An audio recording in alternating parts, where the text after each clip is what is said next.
Keira Knightley, Sienna, welcome to Scotland. Welcome to the Edinburgh International Film Festival. Your first time? Yes. Very happy to be here. Very excited. Are you happy to see the film being premiered here in Edinburgh? Does this feel like the right place?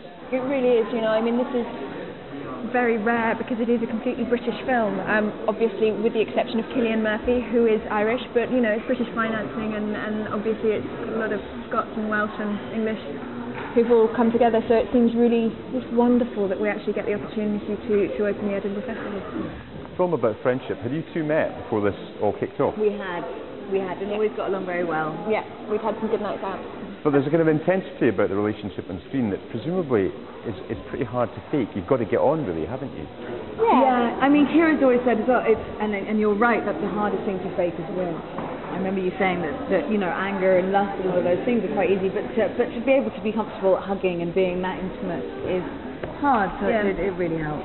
Now, you're always lined up for this film, but you only joined just 2 weeks before shooting began. Yeah, it was a very happy accident. I don't know. I mean, I think we were just very, very lucky. Very lucky. I mean, in the relationship that we both had with the two other actors, Matthew Rhys and Cillian Murphy as well, we became friends, and I think it's always helpful, particularly when you're doing very intimate, emotional pieces, that you actually feel like you're in a very safe environment, and I think that's what we sort of created for each other. So you were dropped in at the deep end, or the deep fried end, as we call it here in Scotland, and you had to pile on the pounds for this role, didn't you? Well, how did you do that? I mean, Catelyn, didn't notice that, honey. Catelyn was a little larger than me, but I mean, I just ate a lot. Wow. But I always eat a lot. I think I was just in slightly bloated phase. No, I was a little heavier. But I could blame that on method acting or just greediness, gluttony and good Welsh food. I think beer, probably. Was it a happy shoot? It was a great shoot. It was. Yeah. We did. We had a great time. We did have a great time. And you all lived together, didn't you? And there was punk on the set, punk music on the set. Lasting punk rock music.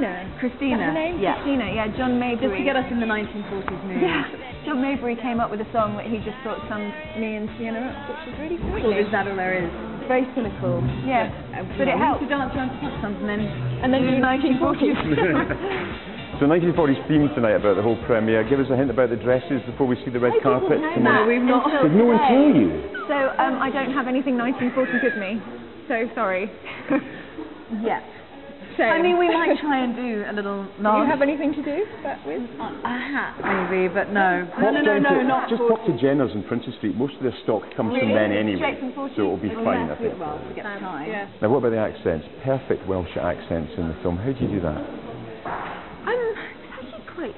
She's good with accents, I think. No, I think.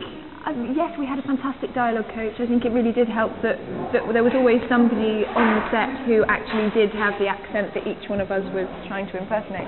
So that always helped. I think actually, I mean, I don't know about you, I really, really enjoy doing accents. I think it helps kind of to totally create a completely different character. And if you're, you know, I mean, that's why actors want to be actors, to be completely different people, and it's wonderful when you get the opportunity to totally change your voice as well. I find it really hard to act if it was my own accent. I mean, I just feel so much more vulnerable than having that. It's a mask, you know. If I had my way, I'd have a fake nose, one eye, a hunchback. Which means it should be easy to do Scottish accents. Come on, give it a go. Absolutely not. You're right.